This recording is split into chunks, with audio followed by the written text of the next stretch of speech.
ಈಗ ಸ್ವಾತಿ ಅನ್ನೋ ಹುಡುಗಿ ಹತ್ಯೆ ಆಗೈತಿ. ಬರೀ ಇದು ಲವ್ ಜಿಹಾದ್ ಅಷ್ಟೇ ಆಗಿ ಉಳಿದಿಲ್ರಿ, ಲವ್ ಜಿಹಾದ್ ಕಮ್ ಮರ್ಡರ್ ಆಗೈತಿ. ಏನ್ರಿ ಅರ್ಜೆಂಟ್ ಇತ್ತು, ಒಂದಾ ದಿನದಾಗ ಶವನ ಮುಚ್ಚಿ ಹಾಕಿ ಬಿಡುವಂತ ಪರಿಸ್ಥಿತಿ ಪೊಲೀಸರಿಗೆ ಬಂತು. ಕುಟುಂಬಕ್ಕೆ ಆಸರೆ ಆಗಿದ್ದ ಮಗಳು ಸತ್ತು ಹೋದ್ಲು, ನನಗೆ ಯಾರ ಗತಿ ಅಂತ ರೋದನೆ ಪಡಾಕತ್ತಾರ.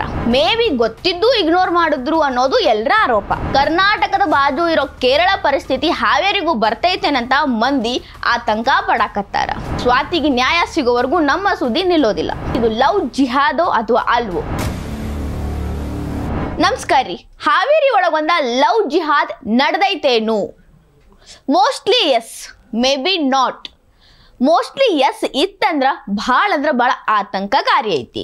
ಇಲ್ಲಿ ಹಾವೇರಿ ಒಳಗೆ ನಡೆದಿರೋ ಘಟನೆ ಲವ್ ಜಿಹಾದ್ ಐತೋ ಇಲ್ಲೋ ಅಂತ ಪರೀಕ್ಷೆ ಮಾಡಬೇಕಾಗಿದ್ದು ಪೊಲೀಸರು ನಡ್ಕೊಂಡಿರೋ ರೀತಿ ಅನುಮಾನಕ್ಕೆ ಕಾರಣ ಆಗೈತಿ.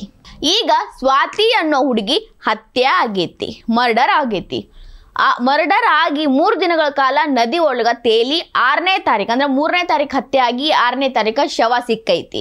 ಆದ್ರೂ ಪೊಲೀಸರು ಸಿಕ್ಕಿದ ದಿನಾನ ಎಲ್ಲ ಗಡಿಬಿಡಿಯಿಂದ ಮಾಡಿರೋದು ನೋಡಿದ್ರ ಆ ಊರಿನ ಜನ ಮತ್ತು ಅವರ ಕುಟುಂಬಸ್ಥರು ಪೊಲೀಸರು ನಿರ್ಲಕ್ಷ್ಯ ತೋರ್ಸಾಕತ್ತಾರ. ಲವ್ ಜಿಹಾದ್ ಕೇಸ್ನ ಮುಚ್ಚಿ ಹಾಕಕತ್ತಾರ ಅಂತ ಆರೋಪ ಮಾಡಕತ್ತಾರ. ಬರೀ ಇದು ಲವ್ ಜಿಹಾದ್ ಅಷ್ಟೇ ಆಗಿ ಉಳಿದಿಲ್ರಿ, ಲವ್ ಜಿಹಾದ್ ಕಮ್ ಮರ್ಡರ್ ಆಗೈತಿ. ಸೊ ಇಷ್ಟೆಲ್ಲ ಆದ್ರೂ ಪೊಲೀಸರು ಕೈ ಕಟ್ಕೊಂಡು ಕುಂತಿದ್ರೇನು? ಮರ್ಡರ್ ಆಗಿರೋ ಹುಡುಗಿ ಸೌಮ್ಯ ಸ್ವಭಾವದಕ್ಕಿ, ಸ್ವಾಭಿಮಾನದಿಂದ ದುಡ್ಕೊಂಡು ತಿನ್ನಾಕತ್ತಕ್ಕಿ, ತನ್ನ ಕಾಲ ಮೇಲೆ ತಾನು ನಿಂತ್ಕೊಂಡು ನರ್ಸ್ ಆಗಿದ್ದ ಹುಡುಗಿ, ತನ್ನ ಪಾಡಿಗೆ ತಾನು ಅವತ್ತು ಕೆಲಸ ಮುಗಿಸಿ ಮನೆಗೆ ಹೊಂಟಿದ್ಲು. ಆ ಮಧ್ಯೆ ಅಲ್ಲಿ ಏನಾಯ್ತೋ ಗೊತ್ತಿಲ್ಲ, ಮನೆಗೆ ವಾಪಸ್ ಬರಲಿಲ್ಲ. ಅದು ಮಾರ್ಚ್ 3ನೇ ತಾರೀಕು. ಮಗಳು ಮನೆಗೆ ಬಂದಿಲ್ಲ ಅಂತ ಹೇಳಿ ತಾಯಿ ಹುಡುಕಾಟ ಪ್ರಾರಂಭ ಮಾಡಿದ್ರು. ಅಪ್ಪ ಇಲ್ಲದ ಹುಡುಗಿ ಅವು ಒಬ್ಬಕ್ಕೆ ಊರಾನ ಮಂದಿ ಜೋಡಿ ಕೂಡಿ ಹುಡುಕ್ಯಾಡಿದ್ರು. 3 ದಿನ ಹುಡುಕ್ಯಾಡಿದ್ರು. ಕೊನೆಗೆ 7ನೇ ತಾರೀಕು ಬಂದು ಕಂಪ್ಲೇಂಟ್ ಕೊಟ್ರು. ಆದ್ರೆ ಅದ್ರ ಹಿಂದಿನ ದಿನ ಶವ ಪೊಲೀಸರಿಗೆ ಸಿಕ್ಕಿತ್ತು. ಪೊಲೀಸರು ಅದ ದಿನ ಹುಡುಕಿ, ಅದ ದಿನ ಪೋಸ್ಟ್ ಮಾರ್ಟಮ್ ಮಾಡಿ, ಅದ ದಿನ ಶವ ಸಂಸ್ಕಾರನೂ ಮಾಡ್ಯಾರ. ಅರ್ಜೆಂಟ್ ಒಳಗ ಎಲ್ಲಾನು ಆಯ್ತ್ರಿ. ಯಾಕಿಷ್ಟ ಅರ್ಜೆಂಟ್ ಮಾಡಬೇಕಾಗಿತ್ತು? ಕಂಪ್ಲೇಂಟ್ ತಗೊಂಡ ಮೇಲೂ ಪೊಲೀಸರು ಇದ್ರ ಬಗ್ಗೆ ಏನೂ ಮಾತಾಡಂಗಿಲ್ಲ. ಅದ್ರ ಹಿಂದಿನ ದಿನಾನ ಅದ ಮುಖಲಕ್ಷಣ ಹೋಲೋ ಸ್ವಾತಿ ಅಂತ ಅವ್ರಿಗೆ ಗೊತ್ತಿರೋದಿಲ್ಲ. ಆ ಹುಡುಗಿಯನ್ನ ಅವರು ಶವ ಸಂಸ್ಕಾರ ಮಾಡಿರ್ತಾರ. ಹೌದು, ನಾವು ಹಿಂಗೊಂದು ಮಾಡೀವಿ ಅಂತ ಅವತ್ತೇ ಕುಟುಂಬಸ್ಥರ ಮುಂದೆ ಹೇಳಬೇಕಾಗಿತ್ತು, ಬಟ್ ಅವ್ರು ಹೇಳೋದಿಲ್ಲ. ಸೊ ಇಲ್ಲಿ ಅನುಮಾನ ಹೆಚ್ಚಾಗೋದು ಇದ ಸಂದರ್ಭದಾಗ.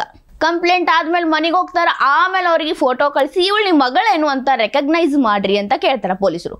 ಸೊ ಅನುಮಾನ ಇನ್ನೂ ದುಪ್ಪಟ್ಟಾಗೋದು ಇಲ್ಲಿ. ಕಂಪ್ಲೇಂಟ್ ಅನ್ನ ಕ್ಯಾಶುವಲ್ ಆಗೇ ತಗೊಂಡ್ರು, ಮೇ ಬಿ ಗೊತ್ತಿದ್ದು ಇಗ್ನೋರ್ ಮಾಡಿದ್ರು ಅನ್ನೋದು ಎಲ್ಲರ ಆರೋಪ. ಇನ್ನ ಅನ್ಯಾಚುರಲ್ ಡೆತ್ ಅಂತ ಬರ್ಕೊಂಡಾರ, ಅದು ಅನಾಥ ಶವ ಅಂತ ಬರ್ಕೊಂಡು ಅದ್ರ ಶವ ಸಂಸ್ಕಾರನೂ ಮಾಡ್ಯಾರ ಪೊಲೀಸರು. ಇಲ್ಲಿ ಒಂದ್ ಸ್ವಲ್ಪ ಪ್ರೊಸೀಜರ್ಸ್ ಇರ್ತಾವ. ಅನ್ಯಾಚುರಲ್ ಡೆತ್ ಅಂತ ಆದ್ರ ಮೊದಲಿಗೆ ಅದನ್ನ ಪೋಸ್ಟ್ ಮಾರ್ಟಮ್ ಮಾಡಿಸ್ಬೇಕು. ಮರ್ಡರ್ ಆಗೈತಿ ಅಂದ್ರ ಮರ್ಡರ್ ಮಾಡಿರೋರು ಯಾರು, ಅದ್ರ ಹಿಂದೆ ಇರೋ ಏಮೇನು, ಯಾವ ಕಾರಣಕ್ಕಾಗಿ ಮಾಡಿದ್ರು ಅಂತ ಪತ್ತೆ ಮಾಡಬೇಕು. ಶವಾಗಾರಗಳು ಭಾಳ ಅದಾವೀಗ. ಶವಾಗಾರದಾಗ ಶವ ಇಡಬಹುದಿತ್ತು. ಏನ್ರಿ ಅರ್ಜೆಂಟ್ ಇತ್ತು, ಒಂದಾ ದಿನದಾಗ ಶವನ ಮುಚ್ಚಿ ಹಾಕಿ ಬಿಡುವಂತ ಪರಿಸ್ಥಿತಿ ಪೊಲೀಸರಿಗೆ ಬಂತು. ಇನ್ನ ಇವತ್ತಿನ ಕಾಲದಾಗ ಟೆಕ್ನಾಲಜಿ ಎಷ್ಟು ಮುಂದುವರೆದೈತಪ್ಪ ಅಂತಂದ್ರ ಸೋಷಿಯಲ್ ಮೀಡಿಯಾ ಯುಗ ಐತಿ. ಎಲ್ಲಾ ಕಡೆ ಎಲ್ಲರೂ ತಮ್ಮ ಫೋಟೋಗಳನ್ನ ಹಂಚ್ಕೊಂಡಿರ್ತಾರ. ಆ ಸಿಕ್ಕಿದ ಶವದ ಫೋಟೋ ಗೂಗಲ್ ಲೆನ್ಸಿಗೆ ಹಾಕಿದ್ರ ಆ ಒಂದು ಇನ್ಸ್ಟಾಗ್ರಾಮು, ಫೇಸ್ಬುಕ್, ಒಟ್ಟಿನಲ್ಲಿ ಸೋಷಿಯಲ್ ಮೀಡಿಯಾದಿಂದ ಎಲ್ಲಿದಾದ್ರೂ ಲಿಂಕ್ ಕೊಡ್ತಿತ್ತು ಪೊಲೀಸರಿಗೆ. ಸೊ ಪೊಲೀಸರಿಗೆ ಇಷ್ಟ ಅಥಾರಿಟಿನೂ ಐತಿ. ಕಾಮನ್ ಪೀಪಲ್ಗೆ ಸಿಗುವಂಥದ್ದು ಪೊಲೀಸರಿಗೆ ಸಿಕ್ತಿತ್ತು. ಸೊ ಪೊಲೀಸರು ಯಾಕೆ ಈ ರೀತಿ ಹುಡುಕಾಟ ಮಾಡಲಿಲ್ಲ? ನನಗಿದ್ದಿದ್ದು ಒಬ್ಬಳೇ ಮಗಳು, ನನ್ನ ಗಂಡ ಕೂಡ ನನಗಿಲ್ಲ. ಅವ್ರ ತಾಯಿ ಹೆಂಗೆ ಅಳಾಕತ್ತಾರ ಅಂದ್ರೆ ಕಣ್ಣಾಗ ನೀರು ನಿಂದ್ರವಲ್ಲು, ಆ ರೀತಿ ಅಳಾಕತ್ತಾರ. ಕುಟುಂಬಕ್ಕೆ ಆಸರೆ ಆಗಿದ್ದ ಮಗಳು ಸತ್ತು ಹೋದ್ಲು, ನನಗೆ ಯಾರ ಗತಿ ಅಂತ ರೋದನೆ ಪಡಾಕತ್ತಾರ. ಪೊಲೀಸ್ನವ್ರ ಇಗ್ನೋರೆನ್ಸ್ ಇಂದ ಕೊನೆ ಕ್ಷಣದಾಗ ತಾಯಿ ತನ್ನ ಮಗಳ ಮುಖ ನೋಡಕ್ಕೂ ಆಗ್ಲಿಲ್ಲ. ಇನ್ನ ಹಾವೇರಿ ಒಳಗ ಇದೊಂದ ಅಲ್ರಿ, ಇಂಥವ್ ಹಿಂದೂನು ಬಹಳ ಲವ್ ಜಿಹಾದ್ ಕೇಸ್ಗಳಾಗ್ಯಾವಂತ ಮಂದಿ ಮಾತಾಡಕತ್ತಾರ. ಕರ್ನಾಟಕದ ಬಾಜು ಇರೋ ಕೇರಳ ಪರಿಸ್ಥಿತಿ ಹಾವೇರಿಗೂ ಬರ್ತೈತೇನಂತ ಮಂದಿ ಆತಂಕ ಪಡಾಕತ್ತಾರ. ಈಗ ಸ್ವಾತಿ ಕೇಸ್ ಮುನ್ನೆಲೆಗೆ ಬಂದ ಮೇಲೆ ಹಿಂದಾಗಿರೋ ಲವ್ ಜಿಹಾದ್ ಕೇಸ್ಗಳು, ಎಷ್ಟೋ ಹಿಂದೂ ಯುವತಿಯರ ಜೀವ ಹಾರಿ ಹೋಗಿರೋ ಕೇಸ್ಗಳು ಕಣ್ಣಿ ಕಾಣಕತ್ತಾವ. ಈಗ ಸ್ವಾತಿಯನ್ನ ಮರ್ಡರ್ ಮಾಡಿರೋರು 3 ಜನ ಅಂತ ಗೊತ್ತಾಗೈತಿ. ಒಬ್ಬ ನಯಾಜ್ ಅನ್ನುವಂಥ ವ್ಯಕ್ತಿಯನ್ನ ಬಂಧಿಸ್ಯಾರು ಕೂಡ. ಇನ್ನ 2 ಹುಡುಕಾಟ ಮಾಡಾಕತ್ತಾರ ಪೊಲೀಸರು.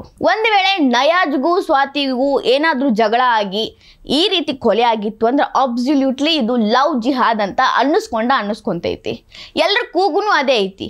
ಯಾಕಂದ್ರೆ ಅವತ್ತು ಸ್ವಾತಿ ಮನೆಗೆ ಹೋಗ್ಬೇಕಾದ್ರ ಆ 3 ಜನ ಆಕಿ ಜೋಡಿ ಮಾತಾಡಕತ್ತಿದ್ನ ಗ್ರಾಮಸ್ಥರು ನೋಡ್ಯಾರ. ಅದಾದ್ಮೇಲೆ ಸ್ವಾತಿ ಮನೆಗೆ ಬಂದಿಲ್ಲ ಅಂದ್ರ ಎಲ್ಲರಲ್ಲೂ ಒಂದು ದೊಡ್ಡ ಆತಂಕ, ಒಂದು ಅನುಮಾನ ಕಾಡ್ತೈತಿ. 3ನೇ ತಾರೀಕು ನಾಪತ್ತೆ ಆಗಿ 6ನೇ ತಾರೀಕು ಮಣ್ಣಾಗಿರೋ ಸ್ವಾತಿ ಕೇಸು ಇವತ್ತ ನಿನ್ನೆಯಿಂದ ಸುದ್ದಿ ಮಾಡತೈತಿ. ಬೆಳಕಿಗೆ ತಡವಾಗಿ ಬಂದೈತಿ. ಆದ್ರೂ ಬೆಳಕಿಗೆ ಬಂದಿರೋದ್ರಿಂದ ನಮ್ಮೆಲ್ಲರ ಪ್ರಯತ್ನದಿಂದ ಈಗ ಪೊಲೀಸ್ನವರು ತನಿಖೆ ಚುರುಕು ಮಾಡ್ಯಾರ. ಪೊಲೀಸ್ನವ್ರು ಕೈ ಬಿಟ್ಟರು ನಾವು ಕೈ ಬಿಡಂಗಿಲ್ಲ. ಈ ಸುದ್ದಿಯನ್ನ ಸಂಪೂರ್ಣವಾಗಿ ಸ್ವಾತಿಗೆ ನ್ಯಾಯ ಸಿಗೋವರೆಗೂ ಹೋರಾಡ್ತೀವಿ. ನಮ್ಮ ಸುದ್ದಿಯನ್ನ ನಿಮಗೆ ತಲುಪಿಸ್ತೀವಿ. ಇಲ್ಲಿ ತನಕ ಸ್ವಾತಿ ಕೊಲೆ ಪ್ರಕರಣದ ಬಗ್ಗೆ ಗೊತ್ತಾಗಿರೋ ಸುದ್ದಿ ಇಷ್ಟು. ಮುಂದಿನ ಹಂತದಲ್ಲಿ ಇದರ ಬೆಳವಣಿಗೆ ಏನೇನಾಗ್ತೈತೆ ಅನ್ನೋ ಸುದ್ದಿ ತಗೊಂಡು ನಾವು ಮತ್ತೆ ಬರ್ತೀನಿ. ಸ್ವಾತಿಗೆ ನ್ಯಾಯ ಸಿಗೋವರೆಗೂ ನಮ್ಮ ಸುದ್ದಿ ನಿಲ್ಲೋದಿಲ್ಲ. ಬಟ್ ಇದು ಲವ್ ಜಿಹಾದೋ ಅಥವಾ ಅಲ್ವೋ ತನಿಖೆ ಮುಗಿದ್ಮೇಲೆ ಅಷ್ಟ ಗೊತ್ತಾಗಬೇಕಾಗೈತಿ. ಈ ವಿಡಿಯೋ ನಿಮಗೆ ಇಷ್ಟ ಆಗಿದ್ರೆ ಲೈಕ್ ಮಾಡಿ, ಶೇರ್ ಮಾಡಿ, ಕಮೆಂಟ್ ಮಾಡಿ. ಇನ್ನ ಇಂಥವು ಹೆಚ್ಚಿನ ವಿಡಿಯೋ ನೋಡಕ ಹೊಸ ದಿಗಂತ ಡಿಜಿಟಲ್ ಚಾನಲ್ಗೆ ಸಬ್ಸ್ಕ್ರೈಬ್ ಆಗ್ರಿ.